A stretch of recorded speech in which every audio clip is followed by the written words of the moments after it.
with Jim Keane, CEO of Steelcase out of Michigan. President of Steelcase. President of Steelcase out of Michigan. Jim, let's talk a little bit about changes in your own industry. How are you adapting to change in your industry?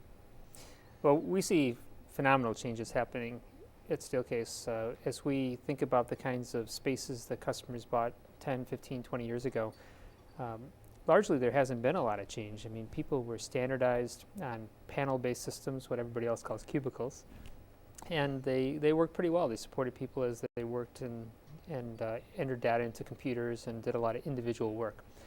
But the change that we're seeing is because the nature of work is changing, first of all. There's a major shift from individual work to collaborative work. And to the extent you do individual work, because you have new technologies that allow for mobility, things like wireless laptops, smartphones, people can do their individual work from anywhere. So that means you don't have to go to the office to work on your email anymore. You can do that from anywhere you want. And it really kind of helps you rediscover why we went to the office in the first place. We think the office is a place where people go to connect with each other, to connect with information, to connect with colleagues around the world. And I think we're actually rediscovering the true purpose of the office. For us, that means it's all new stuff. We are focusing a lot on solutions for collaborative spaces, new kinds of desking and benching solutions that have been popular in Europe for a long time are now becoming popular in North America. And we actually think it's a very exciting time. We love this kind of change because we think these new kinds of workplaces will really help people achieve their potential. You know, one of the things that some people embrace change very well, other people fight change. And you know, I've seen this a lot in a lot of the businesses I've visited where they've gone from that cubicle style where there's some semi-private office space to more of a shared location, very collaborative space. And while some people embrace that very well, other people felt like they were losing their little fiefdom, their little space. How do you work with clients who know that that's the direction they want to go, to be able to communicate that to their own employees, that look, this is going to be a different change that you need to embrace, but it's going to create a lot more opportunities? Yep. Well, first of all, you're right. Change is hard. So whenever people have to give up something for something else, even if that something else will turn out to be better, in the short run, that's just kind of blurry, and what's real is what I'm giving up right now. And we've taught people that their office is a sign of status. You know, the size of your office, the fact that you have an office, this is a sign of your worth to the organization. And it's hard to just erase all that all of a sudden because we think we have a better idea. But we do think this is a better idea. In fact, if you could imagine that open workplaces had come first, places where you could work any place you want, and then somebody made an announcement one day and said that we're changing all that, we're going to divide it up into little 6x6 squares, and you'll be assigned a square, and you're expected to be there first thing in the morning and don't move. People would rebel because it's an awful idea. But because we started with that and it's well understood, it's a bit of a problem. Now, the question about how do we at Steelcase help our clients make the transition from where they are to where they want to go, it starts by recognizing that there is no one solution that's right for everybody. We bring clients into Grand Rapids for a day or two. They spend time meeting with our researchers, meeting with our designers, talking to our marketing people, understanding the work we've done in our own spaces, but also the work we've done with other clients. And through that experience, what we're really trying to do is help them understand what's right for them. And you can see it in their eyes. When they're at our spaces, and it might be at lunchtime or it might be later in the afternoon, they'll find themselves in a space and they'll finally, two executives will turn to each other and say, this is what we need. And we love that moment because we make a wide range of office furniture. We can sell people almost anything. And the hardest part is figuring out what's right for them. Now, once the leadership team has decided what's right for the organization, now you have to help everybody else in the organization come along. And we have consulting services we offer. We have our dealers also offer services to help manage that change process. Some of it is actually engaging the employees of the company in the design. Not that they're picking out fabrics and finishes, but a lot of times the employees have strong views about the way their workplace should be, and by working with them, we're able to help them play a role in the design process. That creates true buy-in. It's not that you're trying to sell them on an idea. You actually engage with them in the design of the idea. And we find they actually come up with great ideas. We also work during the move-in process to help people make the adjustment from the kinds of spaces they had before to new kinds of spaces, help them get their chairs adjusted, help them figure out how they're going to use the new kinds of storage.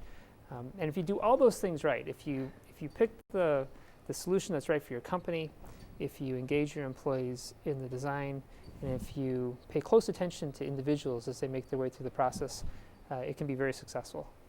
You know, with regard to coming up with new products and services that Steelcase offers to its clientele, how do you engage with those various groups? You know, your dealers, their clients, the end users, and those employees, to come back to your own team and say, okay, I think we have some ideas of some things that we're hearing in the marketplace that we can incorporate. How do you go about that process to take something from an idea that you hear out there and then make it something that you begin to offer? Do you do it all at once, or do you test some things out in some different areas? Yeah, so we're always studying the workplace. Every time we work with a client, we go back and we observe to see the things that work the way we expected, and we look for things that work differently than we expected. Sometimes those differences give us ideas. We also are very careful about studying people at work. We have people inside Steelcase that are sociologists and anthropologists, people that are trained in design thinking. They're not furniture designers, but we'll send them out to observe people at work or people in classrooms, people in healthcare environments, and they kind of tease out of this behaviors that they're seeing, emergent behaviors where people are kind of working around something, working around an area where maybe the furniture isn't serving them properly. And they bring those ideas back and they start to brainstorm. So we very quickly in our innovation process move from ideas to prototypes. We have a model shop right in Grand Rapids where we build out prototypes of things that seem like good ideas, and then we try it out on ourselves. So a product we launched recently is called Mediascape. Okay. And the senior executive team of Steelcase worked in prototype number 2, which was kind of kludgy. It didn't work all the time. The technology would break. But we learned a lot about the social interaction it provided, about how the technology could work most easily. We experiment on ourselves, and our employees love this. They love being part of experiments we run inside the company. And we'll also do this sometimes with clients. We'll have clients who will ask to be part of pilot product testing. Maybe they want to do a pilot space and they want to try one of these new ideas. And that's also exciting for us because it's a chance for us to see people who don't work in furniture all the time and see what they really think about these new ideas. When you're running those ideas through the gamut and determining what works and what doesn't work, what kind of sniff tests and mileposts along the way do you have before you're like, this one is just perfect to get rolled out in the marketplace? Well, you can see it in people's eyes. When we tested Mediascape, it's a product that allows people to share a display. So 5 or 6 people sitting around a table, each of them has their own VGA cord for their laptop, and they can take turns sharing a display that's right there at the table. It didn't take us long to feel the energy difference and to talk to people afterwards, and they could feel the difference. They said it just seems like we got more done, we were more focused, we were able to interact more naturally. There weren't any 30-slide PowerPoint presentations. People kind of took turns presenting information. Well, we had designed it to meet those problems, and it was great to hear the people who knew nothing about that just try the product and say, hey, you know, that seems to be working for us in these new ways. From the standpoint of all the different things you have to do, I mean, you're in an industry that's constantly changing. However, an industry that, again, people were used to cubicles, people were used to office space, and getting them to change their thinking of how the collaboration can be done differently to adapt to mobility, to adapt to changing things.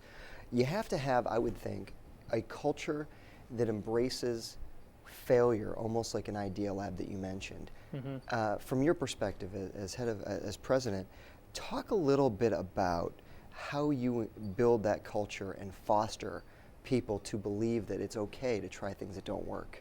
Yeah, it's a big problem in innovation is that people want to follow a linear process. So we're going to study something for a long time, and then we're going to design it for a long time, and then finally at the end we're going to build it, and it better work. You know, that's the classically flawed view of innovation. We take a fundamentally different approach. So we'll study something, we'll come up with a whole range of ideas, and we'll very quickly build rough prototypes. These might be built out of foam core. It might be built out of cardboard. So we're not intending to sit in it or work at it, but we just want to feel what that's like. And then we tear it up. We learn from it. We tear it up, and we start over with something that might be built out of wood. And then we'll tear that up, and we'll keep iterating, maybe 5, 10, 15 iterations on an idea before we finally decide that it might be something we want to launch as a product. So we fail over and over throughout that process. Fail early, fail often, but keep iterating. And if you don't make it too precious, if you just keep reinventing it, you find that those breakthroughs come, and you get to the end and you think of the journey you've been on. The final version of products that we've launched are often the 10th or 15th version. And I remember that journey. I remember what it looked like in version 2, 3, and 4. But that's how we innovate it, and it works very well for us. When you're going through, let's say, 15 versions before you get to the one that works, how do you chronicle that process so that things that may have happened along the way that you can take as lessons to apply to the next one? So maybe it's 7 versions of it the next time because there were some things along the way. How do you take that, chronicle it, and apply it to the next one? Yeah, so whenever we test something new, we try to capture the lessons that we've learned. We may capture it through video. We may capture it through still images. We love, for example, giving users disposable digital cameras where they can take pictures of whatever they want to take a picture of related to their experience in using the product we're testing. So we end up with rooms that are wallpapered with these photographs. We might capture thousands of photographs as we move from stage to stage. And then on that wall, there might be little post-it notes or things that are the synthesis of the lessons that we've learned. So as that team continues to work, they never leave that space. They continue to work in that space, and they see the progression of their idea from the early stage ideas all the way through to the end. Sometimes for a product like a chair, where the prototypes are much more tangible, we'll actually keep the early prototypes. And when we finish the chair, we'll kind of create a row of all the prototypes we did to get to the end result, so that team and other people who experience the product can see the journey we went down. That's fantastic. As you think about different issues within your industry, you think about what your clients and customers go through, your vendors, material processes, where do you think the next change is coming in your industry? I think the next change for the office industry is this idea of connectivity. We're all using technologies now that help us connect to the internet. But I think that the use of video, for example, the use of other technologies that let you really link in a satisfying way to people in other parts of the world will be the next breakthrough. I live in a house that was built in 1930, and back then the telephone was a very special device. And there was a little room off the main hallway where you would sit to make a phone call. It was the telephone room. That's where the telephone was. Can you imagine today, as we walk around with phones in our pockets and phones scattered around the house, the idea that you go to one place to make a phone call? Every room is the telephone room, and you can make a phone call from anywhere. Now think about the way we think about video conferencing today. Video is something that's seen a little bit like that. It's kind of special, and you go to a room that's designed for video conferencing, and these rooms are so single purpose that if you didn't need to make a video conference, you would probably never work in that room. I think 5 years from now, 10 years from now, that's all going to change. Video is going to be seen as something you do wherever you are. You may be doing it at an individual workstation, and almost every meeting is going to have somebody who connects in through video. And it's not just a person's face, but it's the data that they want to share as well. So maybe the presentation you're there to see is being co-presented by somebody who's physically in the space as well as somebody who's calling in from Shanghai. I think the office will be a place where people go and they expect to have really high bandwidth kinds of meetings where they can connect with people around the world. And this new generation that's coming in used to using Skype for everyday conversations, they're just going to expect that. They're not going to understand why their office wouldn't be set up to accommodate that. Interesting.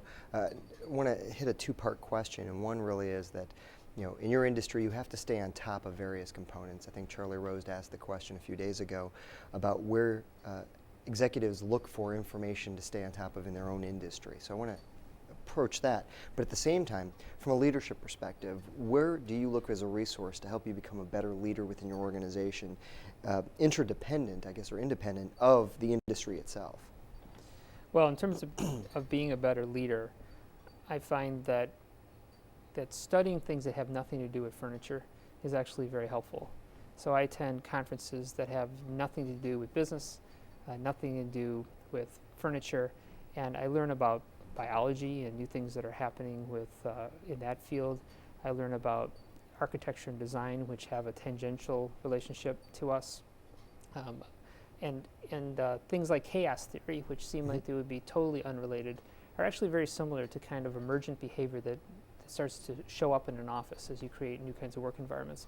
So even though you go to these conferences and you think, I can't imagine what I'm going to learn from this, almost always within 6 months or a year after the conference, I find myself thinking back on one of those presentations and remembering something that somebody said and beginning to think about how it could actually be relevant to what we're going to face in the future.